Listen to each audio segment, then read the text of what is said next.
жастарға қызмет көрсету орталығының ашылуындамыз. Яғни осының алдында 2021 жылдың 1 маусым айында Сарыарқа ауданының қолдауымен ең бірінші болып Сарыарқа ауданында ашылған.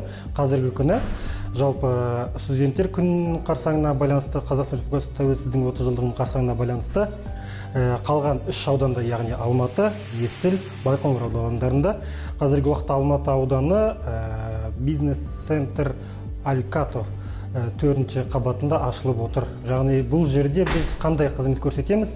Жұмысқа орналастыру, мемлекеттік бағдарламалар, яғни Атамекен, Отбасы банк, халыққа қызмет көрсету орталығының қызметкерлерімен бірлесе отырып, жастарға көмектесу, жастарға психологиялық және де мемлекеттік бағдарламалар бойынша консультативтік көмектер көрсету.